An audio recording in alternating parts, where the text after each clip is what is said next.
À La Réunion, la presse locale parle d'épidémie galopante face à la fièvre de chikungunya. Ce virus transmis par les moustiques connu en Afrique et en Asie n'était encore jamais arrivé dans l'île de l'océan Indien où il se répand de façon spectaculaire. Fièvre, fatigue, douleur, boutons, les caractéristiques de la chikungunya.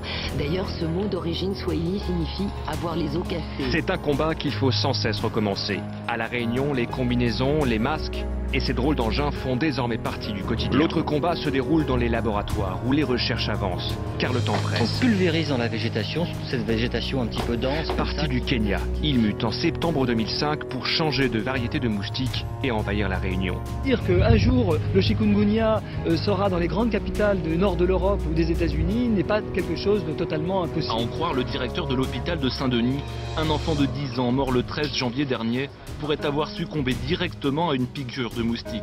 Le virus du chikungunya serait bien à lui seul mortel. Le Premier ministre l'a annoncé parmi le rappel de la batterie de mesures. Mais c'est bien là une nouveauté, un centre de recherche et de veille sanitaire locale qui va voir le jour. Je souhaite que soit créé ici, à La Réunion, un centre de recherche et de veille sanitaire dédié aux maladies émergentes qui réunira toutes les compétences sur ce sujet.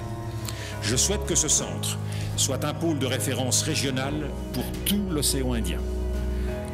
Et ce, pour faire face à l'ensemble des défis sanitaires.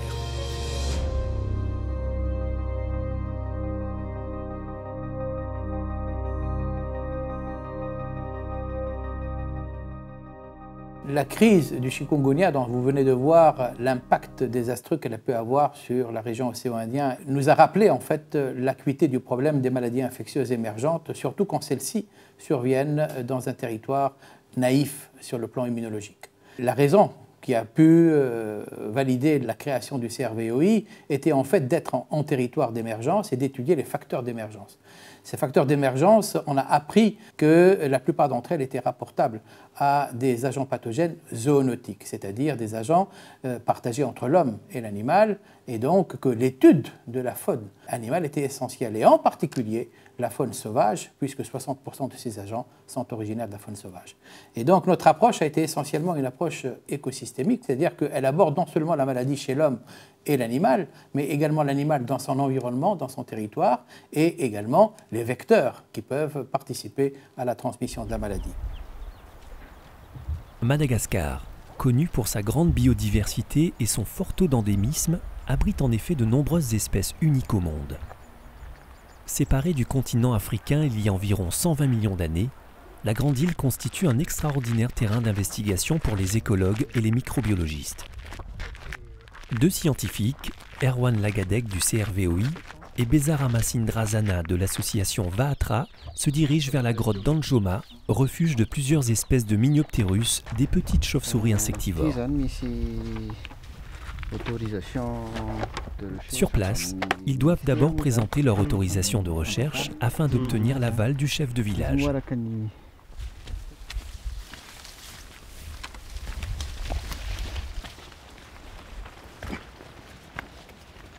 Ces deux chercheurs participent à des campagnes d'échantillonnage dans le cadre d'une investigation régionale visant à inventorier les agents infectieux pouvant circuler dans la faune sauvage du sud-ouest de l'océan Indien.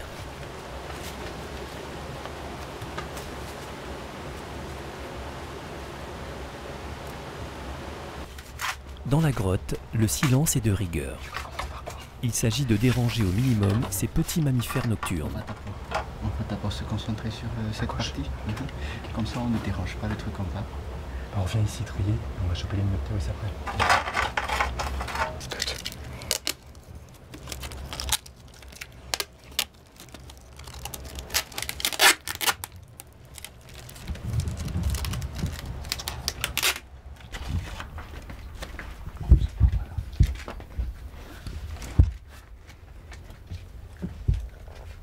Erwan et Beza capturent des spécimens dans les différentes salles jusqu'au plus profond de la grotte au prix de quelques franchissements délicats.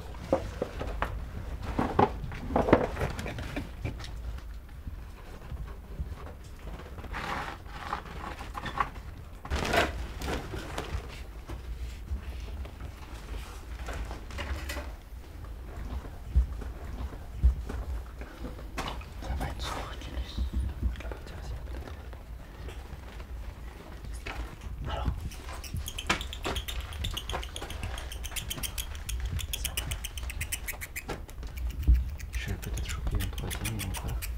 C'est bon, c'est bon. Regardez juste ici, j'ai vu quelque chose.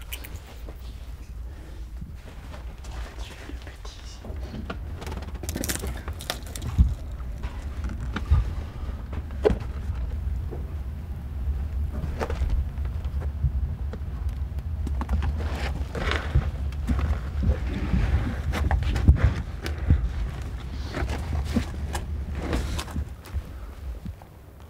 Erwan, microbiologiste, échantillonne l'épais tapis de guano afin de détecter la présence éventuelle de pathogènes qui pourraient être libérés dans l'environnement via ces déjections.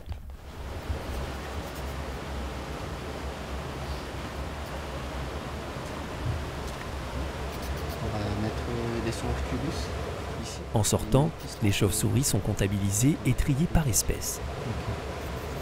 Je dis encore. Dans un sac là. Certains spécimens feront l'objet d'études plus approfondies, d'une part en microbiologie, afin d'investiguer les pathogènes qu'elles peuvent héberger, et d'autre part afin de mieux comprendre leur bioécologie.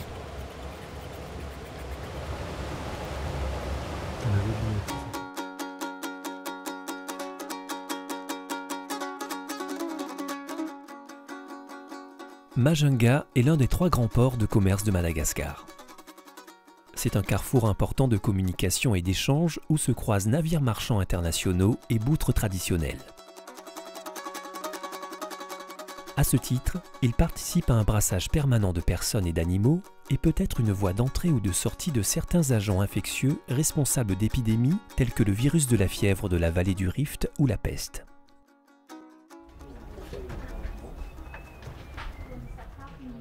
Les chercheurs s'intéressent maintenant à un autre groupe de chauves-souris, les Pteropodidae.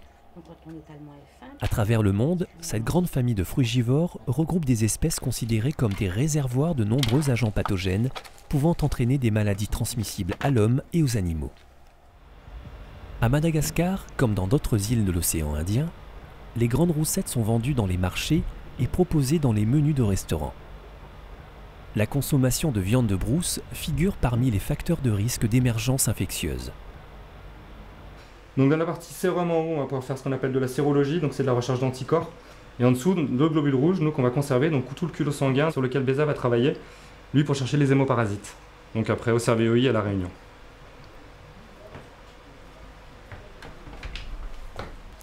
Et je mets tous les tubes qui concernent le même animal ensemble, je fais un nœud. Tout ça, c'est à refondre l'azote et ça me permettra de tout récupérer plus facilement après pour trier au labo.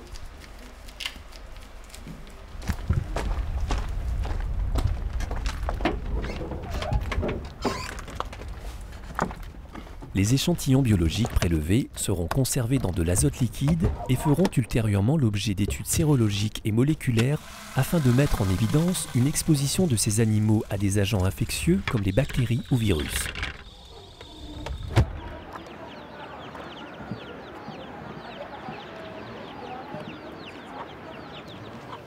Issu d'un projet du WWF à Madagascar, l'association Vaatra, signifiant racine en malgache, a déjà formé des centaines de jeunes chercheurs naturalistes et biologistes par des activités de recherche sur la biodiversité. À l'échelle internationale, Vaatra publie un journal scientifique, Malagasy Nature, dédié à la valorisation des connaissances sur l'histoire naturelle de Madagascar et des îles voisines, permettant ainsi aux chercheurs de vulgariser leurs résultats de recherche. Madagascar fait partie des 35 hotspots de biodiversité à l'échelle de la planète. Avec ses chercheurs de renommée internationale, par ailleurs enseignants à l'université d'Antananarivo, qui apportent leurs connaissances approfondies du terrain et de la biodiversité malgache, Vaatra est un partenaire incontournable pour les scientifiques qui s'intéressent au rôle de la faune sauvage dans les processus infectieux.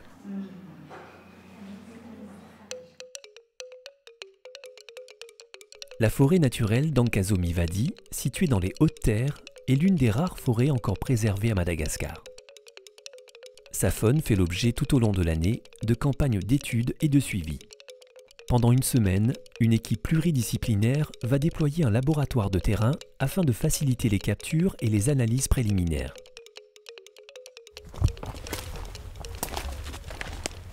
Achille Rasseli Manana, herpétologue et président de l'association Vaatra, apporte son expérience du terrain à l'ensemble de l'équipe essentiellement composée de jeunes chercheurs et d'étudiants.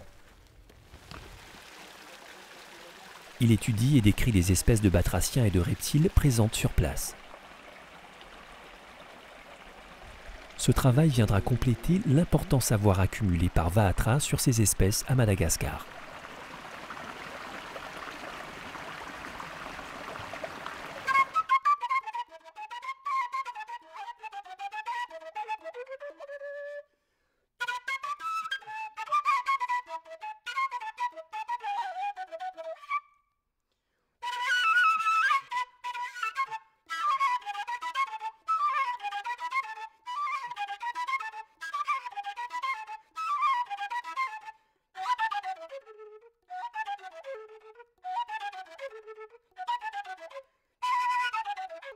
En lisière de forêt, Marie-Jeanne Reiri-Lalao, ornithologue, encadre la pose de ses filets.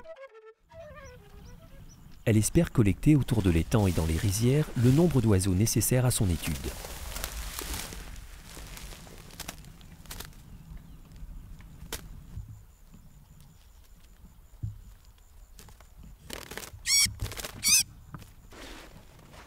Comme pour les autres animaux, les oiseaux sont ensuite placés individuellement dans des pochons en coton pour être ramenés au laboratoire de terrain.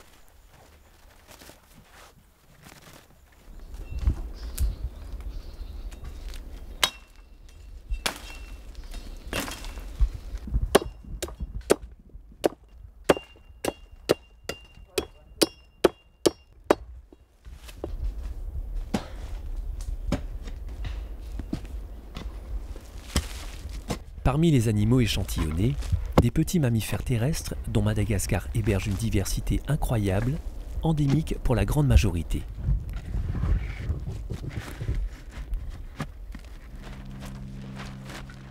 Sur le terrain, Voangi Swarimalala, mammalogue en charge de l'étude de ces petits mammifères à Vahatra, dirige la manœuvre. L'un des procédés de capture utilise des pièges en ligne appelés pièges fausses ou pitfall.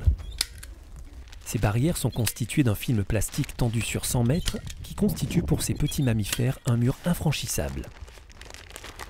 Tous les 10 mètres, des seaux enfouis au ras du sol piègent irrémédiablement les petits mammifères cherchant à contourner l'obstacle.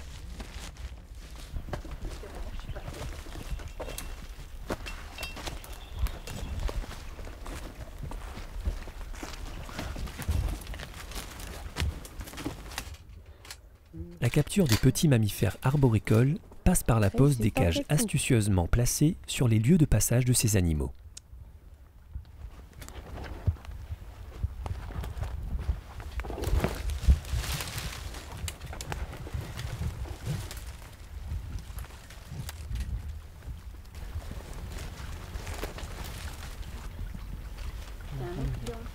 Il faut noter les emplacements et les signaler visuellement pour faciliter leur récupération.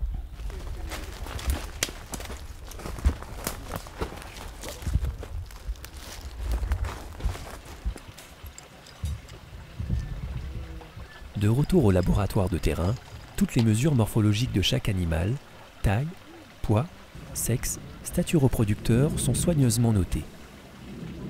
Les parasites, puces, tiques, poux sont collectés ainsi que tous les prélèvements qui seront utilisés ultérieurement pour rechercher des agents infectieux d'intérêt médical ou vétérinaire.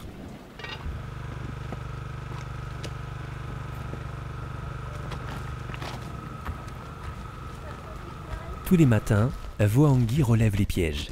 Ici, un rat noir, Rattus ratus, une espèce invasive. Tu vois, quelle est la différence de la queue là?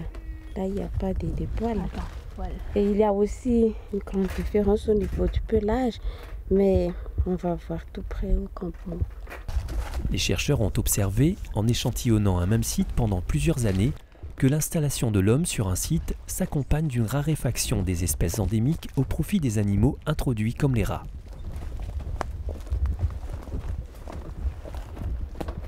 Elle poursuit la collecte sur les pitfalls.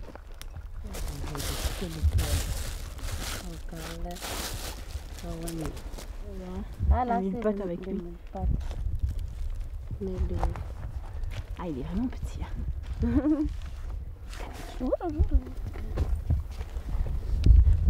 Et voilà, ah, il a une grosse tique là.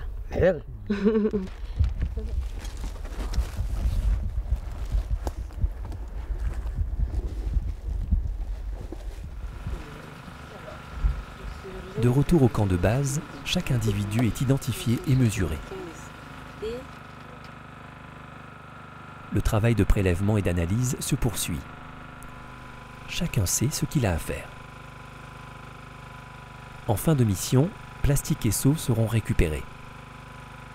Après le départ des chercheurs, aucune trace ne sera laissée sur les sites qui auront pourtant abrité une intense activité scientifique pendant toute une semaine.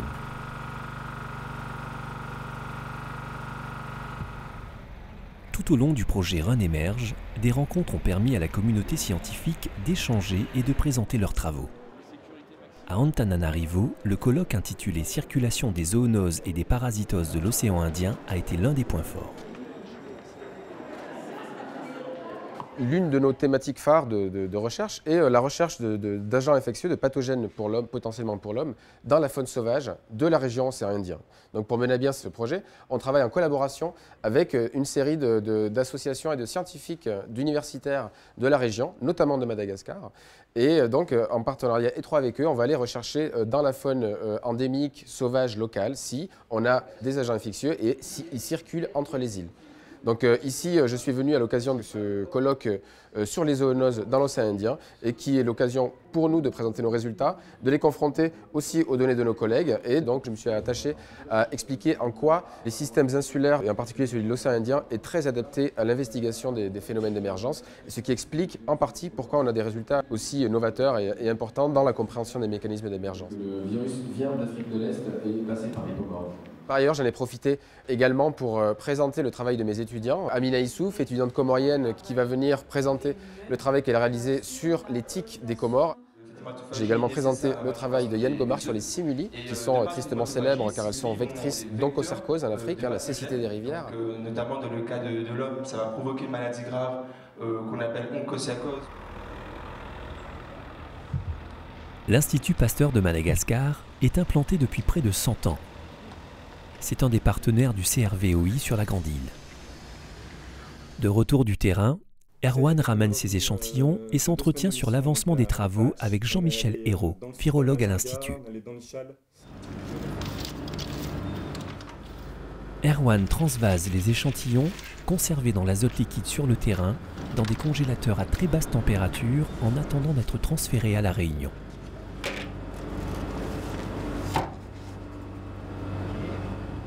Ces échantillons sont stockés dans des congélateurs à moins 80 afin de maintenir l'intégrité à la fois des échantillons eux-mêmes, mais aussi des différents agents infectieux qu'ils pourraient héberger. Ces échantillons, après, suivent un processus que nous avons standardisé ici au laboratoire de traitement afin de détecter les différents agents infectieux qu'ils pourraient héberger. Et cela commence dans un laboratoire de virologie de sécurité de niveau 3.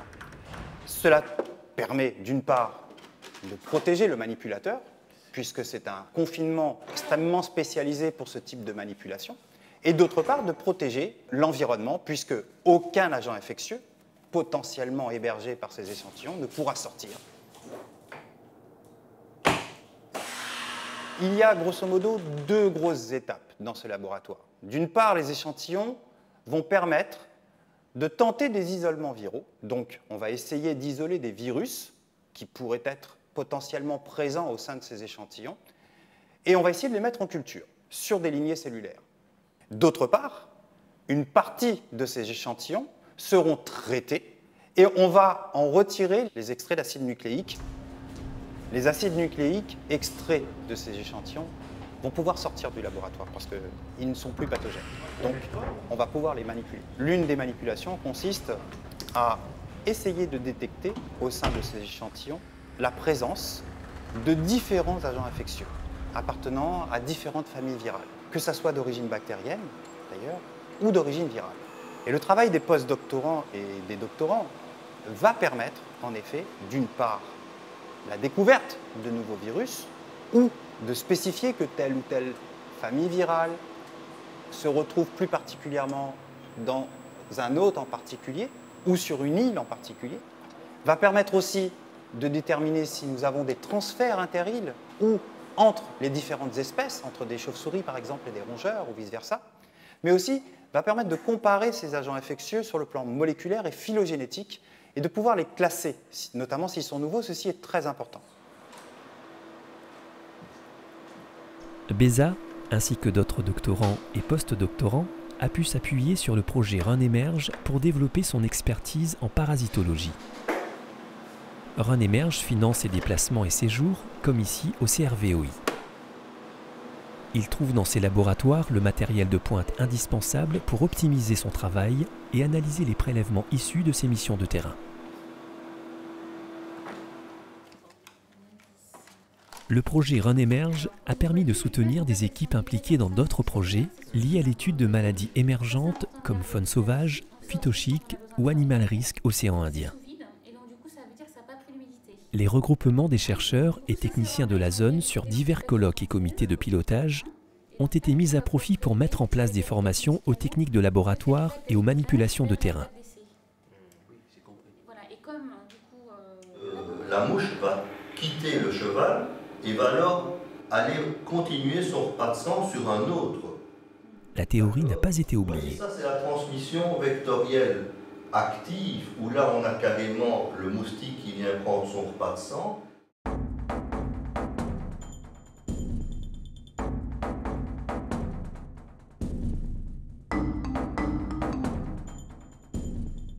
La côte rocheuse du sud de l'île de la Réunion est propice à la nidification de plusieurs espèces d'oiseaux marins, dont les puffins du Pacifique, largement présents dans l'océan Indien. Sur la commune de Petite-Île, à flanc de falaise, mais aussi sur un minuscule îlot séparé par un étroit bras de mer, les chercheurs du laboratoire d'écologie marine de l'Université de la Réunion et du CRVOI suivent l'évolution des quelques 1000 couples présents sur ce site. Tiens Mathieu, si tu veux un sac. Depuis plusieurs années, dans le but de connaître les flux migratoires de ces oiseaux, Mathieu Lecor les équipe de balises de géolocalisation. Il a pu ainsi décrire les principales voies de migration des espèces d'oiseaux marins des îles du sud-ouest de l'océan Indien. Ces données sont précieuses, car elles démontrent que différentes populations peuvent entrer en contact. Le CRVOI essaye de déterminer si au cours de ces transferts, des pathogènes tels que les virus des grippes aviaires peuvent être introduits dans la région. Donc on va faire un prélèvement de fesses. Donc on fait un petit écouvillon cloacal qui va nous permettre de chercher la présence de virus ou de bactéries dont l'oiseau pourrait être porteur et donc on va chercher après au laboratoire si l'oiseau est en train d'excréter donc des virus ou des bactéries dans les fesses.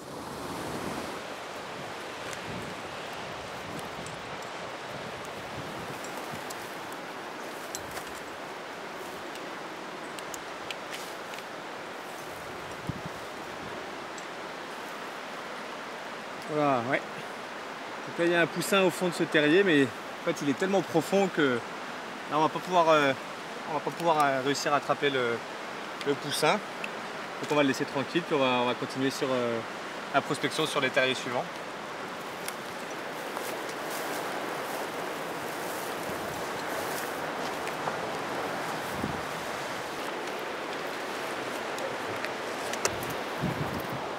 Merci. Alors la bague FS 88 938. Ouais, c'est ça.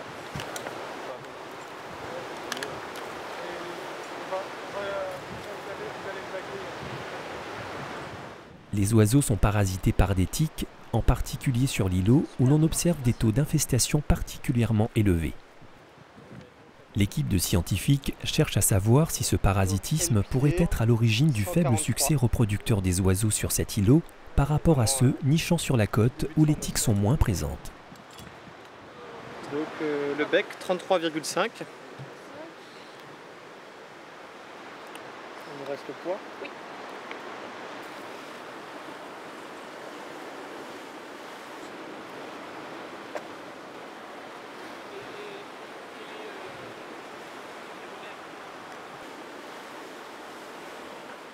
Les recherches effectuées en laboratoire ont montré que ces tiques sont porteuses d'une grande diversité de bactéries et de virus, potentiellement pathogènes pour les oiseaux mais aussi pour l'homme.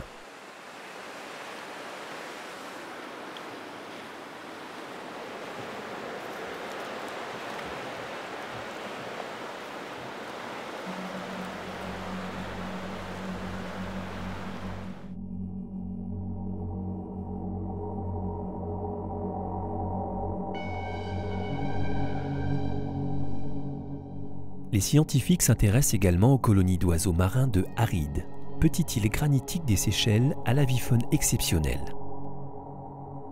Arides abrite également plusieurs espèces de lézards, des tortues d'eau douce, des tortues marines imbriquées et quelques tortues vertes à la saison de ponte. Dans les années 70, une équipe de chercheurs américains avait déjà mis en évidence l'existence d'un virus véhiculé par les tiques, parasitant les sternes fuligineuses. Arides a donné son nom à ce virus.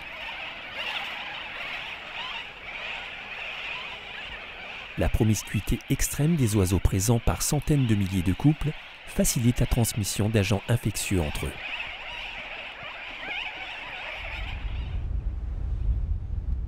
L'ONG seychelloise Island Conservation Society assure la gestion environnementale de cette aire marine protégée et accueille régulièrement des chercheurs de toute provenance.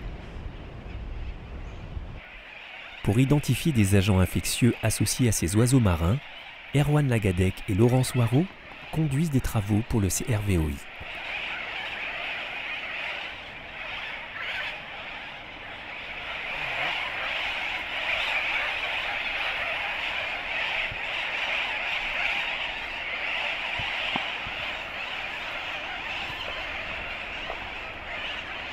Ça va ?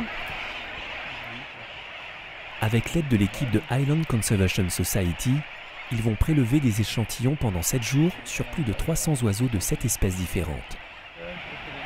Ok, ça recommence.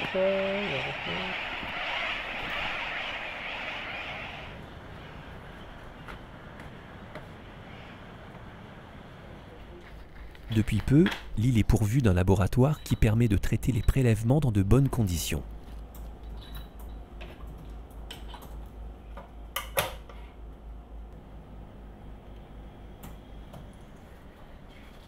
Licia Calabrese, chercheuse de ICS, réalise une étude sur l'écologie et la migration en mer des deux espèces de puffins d'Arides. Les puffins du Pacifique et les puffins tropicaux qui ont établi une colonie importante à la pointe ouest de l'île. Erwan et Laurence participent à l'échantillonnage pour vérifier leur santé et comparer les résultats avec ceux obtenus sur la colonie de Petite Île à La Réunion. Les puffins retournent massivement au terrier à la tombée de la nuit. Les volontaires participent à la capture, préambulent aux manipulations et prélèvements d'usage. What happened to number 4? Do you have a big bag for paperweight? No? No, this here, I have 5 here. Mais non, c'est 5 là. Ah non, 4. Go and do some. La réserve de l'île Aride reste une des îles les plus naturelles de l'archipel des Seychelles. Elle joue un rôle important dans l'étude et la surveillance de l'exceptionnelle faune qui l'habite. Située au carrefour des voies de passage entre la côte est africaine et Madagascar, Mayotte représente un observatoire idéal pour étudier les populations d'animaux d'élevage présentes sur place. Une surveillance importante est effectuée sur les élevages bovins, ovins et de volailles. Éric Cardinal, vétérinaire épidémiologiste et microbiologiste, est responsable du projet Animal Risk. Il rencontre régulièrement les autorités locales et les responsables d'épidémiosurveillance animale à Mayotte, le Sésame.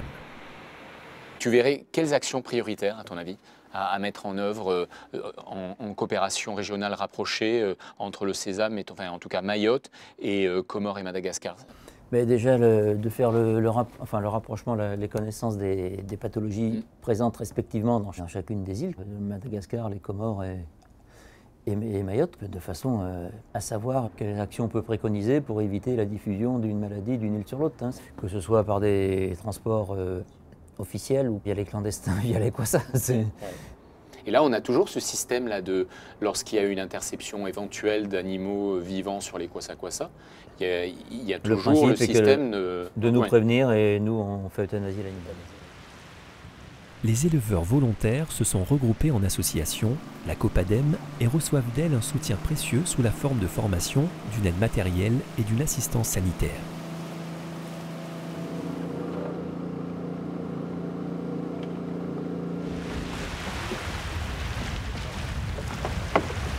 Mohamed Ali est l'un d'eux. Il a installé son troupeau sur la pointe de Sazilé, difficilement accessible par la terre, et amène les nouvelles bêtes par la mer. Avant, j'avais beaucoup de zébus et chaque année, il y avait moins une quinzaine ou une vingtaine de morts. Depuis que j'ai adhéré à ADEM, jusqu'à jour d'aujourd'hui, ça va bien. C'est une association qui fonctionne très bien ici à Mayotte. Mais maintenant, mes zébus vont bien. Donc moi, je suis toujours avec eux. La surveillance des troupeaux représente pour Bertrand Bouillet, vétérinaire indépendant, un pourcentage important de son activité. Les soins préventifs et palliatifs qu'il effectue sur les élevages permettent de maintenir un bon état sanitaire sur les exploitations surveillées. Bonjour Salut, Eric. Bertrand. Ça va? Ouais, toi? Ouais, pas mal. Alors... Bon, donc on est chez Monsieur Moualimou, là, hein, c'est ça, hein? Voilà, tout à fait. On est chez Monsieur Rachidi Moualimou, qui est un éleveur qui a une quinzaine de têtes de bovins, ouais, et à peu près voilà, une quinzaine de petits ruminants. Donc il fait partie maintenant du suivi sentinelle à part entière pour l'épidémiosurveillance active là, dans le cadre du réseau Sésame. Combien de tuberculisations tu dois faire là aujourd'hui? Sur tous les animaux, Surtout depuis de 1 an. Bonjour, ça va? Ça va, c'est Monsieur Moualimou. Bonjour, ça va bien. Ça va, et vous? Alors tu as attaché tous les animaux, c'est bon? Oui, c'est bon, ils sont tout attachés. D'accord. Que récemment vous avez eu des problèmes de santé là, sur les animaux? Des fois oui, mais je vois que depuis que la Sésame a ouvert ses portes, la santé animale s'améliore. En fait, on a créé cette structure de surveillance dès 2008 pour un peu mieux cerner les maladies qui existaient sur le territoire mahorais. Le travail du Sésame se fait en lien avec le réseau Animal Risk, qui est un réseau à l'échelle de l'océan Indien. Et le but, c'est de savoir tout ce qui se passe dans toute cette zone, de façon à mieux contrôler l'émergence de nouvelles pathologies. Et aujourd'hui, dans toute la zone océan Indien, nous avons des investigations particulières pour mieux cerner l'épidémiologie de certaines maladies, comme la fièvre de la vallée du Rift, qui est une fièvre hémorragique virale qui peut toucher l'homme. On a pas mal de maladies zoonotiques, c'est-à-dire à l'interface entre l'animal et l'homme. Et donc on prend en considération cette dimension, une seule santé, la dimension One Health, où on essaie de travailler autant sur la santé animale que sur la santé humaine. Grâce à des projets comme Renémerge, on a pu achalander nos laboratoires. On a aujourd'hui du matériel digne de ce nom qui nous permettent justement d'avoir des investigations soit au niveau moléculaire, soit au niveau sérologique. C'est par ce biais-là que nous pouvons aujourd'hui essayer de répondre aux préoccupations et des éleveurs mais aussi de la santé humaine en identifiant de manière précise les virus ou les bactéries, voire même les parasites qui circulent dans la zone. L'Institut malgache de recherche appliquée a été créé par le professeur Akoto Ratsimamanga en 1958. Le laboratoire de biothérapeutique, sous la direction du professeur Rasoa Naivo, a orienté ses recherches sur les maladies émergentes. À Madagascar, dans les années 80, il y a eu cette résurgence soudaine du paludisme, ayant fait des milliers de décès, qui a eu un autre nom qu'on a appelé Bémangou, c'est-à-dire la maladie des grandes frissons. On a fait des recherches et maintenant, cette partie de recherche semble déboucher vers des résultats vraiment remarquables concernant les chikungunya. Nous avons eu un projet qui est financé par le CRVOI et que nous avons appelé Phytochic. À Madagascar, nous avons collecté près de 900 plantes et nous avons testé les 900 plantes au laboratoire de virologie de Louvain. Nous allons poursuivre les travaux sur les maladies émergentes dans l'océan Indien, pour ne citer que le paludisme, le chikungunya, puis une maladie assez rapprochée qui est la dengue. Des études phytochimiques approfondies sont effectuées sur les nombreuses espèces de plantes qui sont extraites directes de cueillette ou après séchage. Les composés des plantes sont obtenus par différentes techniques, notamment en chauffant les végétaux en présence de solvants. Les extractions sont ensuite fractionnées par chromatographie et testées.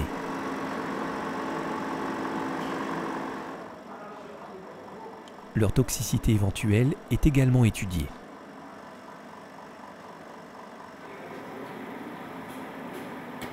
Quand un composé purifié présente une activité biologique intéressante, on détermine sa structure afin de le synthétiser en laboratoire ou de le modifier pour augmenter son efficacité. Les tests biologiques sont réalisés sur des souches de plasmodium, in vitro et in vivo sur des souris issues de l'animalerie de l'IMRA.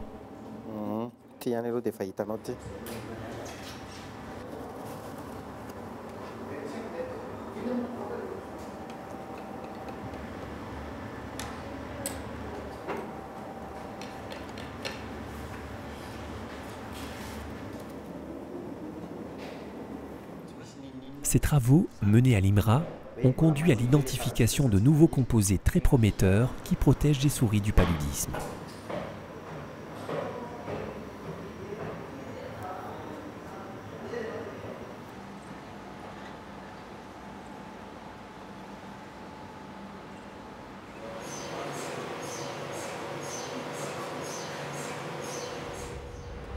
Solofu Razafi Maefa cherche à purifier puis identifier des composés naturels issus de la flore malgache endémique. Leurs activités biologiques pourraient permettre de lutter contre des maladies qui constituent un problème de santé publique à Madagascar. Plus que des créateurs, les chimistes s'inspirent souvent des molécules naturelles pour développer de nouveaux médicaments. Sur toute la durée du projet RUN-Émerge, de nombreux chercheurs se sont succédés au CRVOI. Ces séjours ont donné lieu à des présentations régulières sur leurs travaux. Solofu Razafi Maefa a présenté la recherche qu'il mène sur le traitement du paludisme. À travers ses multiples missions d'échantillonnage, le CRVOI a pu décrire de nombreux pathogènes hébergés par la faune sauvage de la région du sud-ouest de l'océan Indien. Ces chercheurs tentent maintenant de comprendre l'écologie de ces agents infectieux et leur dynamique dans l'environnement en utilisant des méthodes basées sur des techniques non invasives. La grotte de Trois-Bassins à La Réunion héberge durant l'été austral la plus importante colonie de reproduction de chauves-souris de la région, pouvant atteindre plus de 100 000 individus. Il en reste.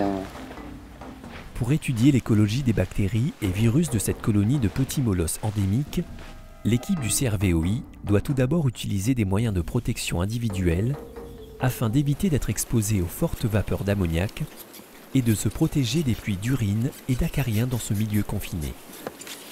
Il y a beaucoup plus de monde que la dernière fois. Hein. Ouais. Il y a des petits qui sont nés. Regarde là. Tout ce qui est rose, c'est des bébés. Afin de collecter ces gouttelettes d'urine lâchées en plein vol en sortant de la grotte, des bacs en plastique sont disposés au sol. Les scientifiques rechercheront ensuite au laboratoire la présence de bactéries du genre Leptospira ou les paramyxovirus. Une fois les bacs disposés selon un plan précis, les chercheurs installent une caméra afin de filmer la sortie de chauves-souris pour compter le nombre d'individus à l'envol.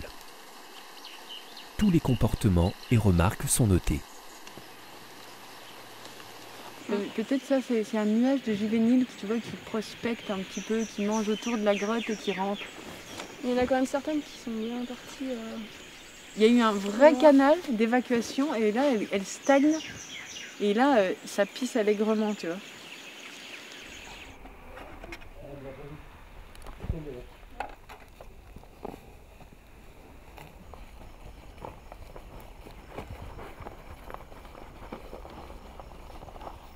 Mais il n'y a pas de jeunes, hein. C'est que des. Enfin, il n'y a pas de bébés.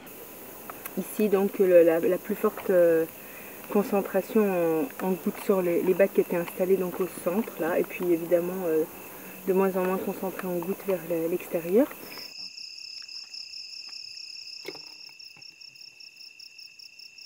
Après récupération des bacs, les gouttelettes d'urine sont comptées et minutieusement récupérées pour être congelées dès le retour au laboratoire du CRVOI.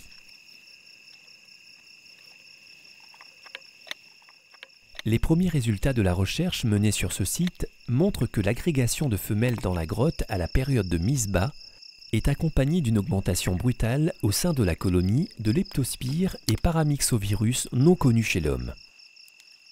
Les chercheurs veulent maintenant surveiller la dynamique de ces infections sur plusieurs années.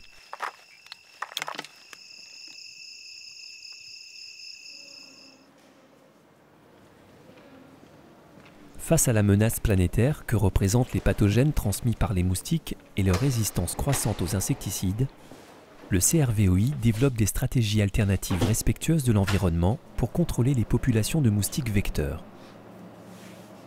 Le Culex, moustique à distribution mondiale qui nous empêche de dormir, et l'Aedes albopictus, le moustique tigre, qui a envahi le monde durant ces 20 dernières années, en sont les principales cibles.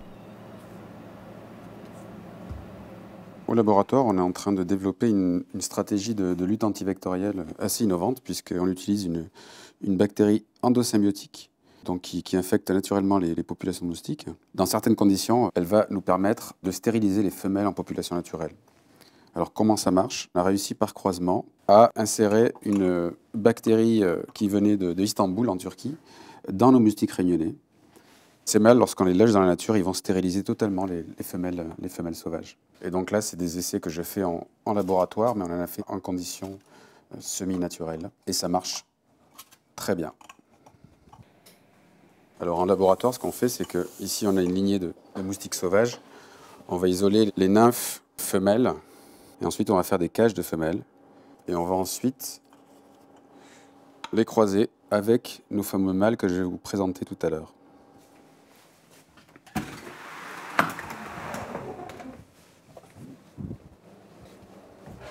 Alors là, je vous présente Attila. Ces mâles Attila, ils marchent tellement bien, ils stérilisent tellement efficacement les femelles sauvages de la Réunion qu'on les a appelés Attila. Mais on développe la même stratégie chez Aedes albopictus. Maintenant, on a deux lignées qui fonctionnent bien, une pour Culex quinquefasciatus, l'autre pour Aedes albopictus. Il nous reste un dernier verrou technologique qui est développer une technique de sexage efficace qui nous permet de produire à des échelles industrielles des grandes quantités de mâles incompatibles avant de pouvoir envisager de les relâcher. Voici quelques résultats qu'on a obtenus de l'autre côté de la rue dans des conditions semi-naturelles. Donc on avait des grandes cages dans lesquelles on avait relâché 200 femelles en présence d'un nombre croissant de mâles Attila et également en présence de mâles sauvages. Quand on n'a pas de mâle Attila, on a 0% de stérilité induite. Et ensuite, quand on augmente la proportion de mâles Attila, on arrive à 100% de stérilité. Les femelles sauvages de la Réunion ne font pas la différence entre les mâles Attila et les mâles sauvages. Les séquences que nous venons de voir illustrent les développements qui ont pu se faire à l'Université de la Réunion grâce au soutien de la Commission européenne à travers son programme Capacité, par le programme spécifique RANI Emerge, et qui ont permis de développer les interactions entre les divers groupes qui travaillent sur les maladies infectieuses sur l'île. Je pourrais citer en particulier le développement du contrôle vectoriel par la technique de l'insecte stérile dont vous avez eu tout à l'heure quelques explications. Le deuxième exemple, c'est l'élucidation des mécanismes de cette hétérogénéité extrêmement importante dans la fréquence, dans la prévalence de l'infection par leptospire entre les îles de l'océan Indien, où on vient de démontrer en fait que ce sont des espèces différentes qui sont présentes dans chacune de ces îles. Enfin, un dernier exemple, celui de la fièvre de la vallée du Rift, la démonstration du rôle important du déplacement des cheptels entre les îles et le continent africain qui a pu en fait transmettre la maladie d'abord aux Comores puis à Madagascar. Voilà quelques exemples de ces résultats qui ouvrent des perspectives, bien entendu, pour l'avenir, portés par deux développements que nous essayons d'introduire les prochaines années dans le centre. La première consiste à introduire les études fonctionnelles sur les vecteurs pour essayer de comprendre pourquoi un vecteur peut être dans un cas avoir une bonne compétence vectorielle et dans d'autres cas ne pas avoir une bonne compétence vectorielle. Et la deuxième, c'est le développement des modèles animaux, expérimentaux, pour essayer d'expliquer plutôt quelle est la raison qui fait que les chauves-souris, par exemple, et les rongeurs sont deux réservoirs extrêmement importants d'agents émergents et quelles sont les particularités de leur réponse immune qui pourraient en rendre compte.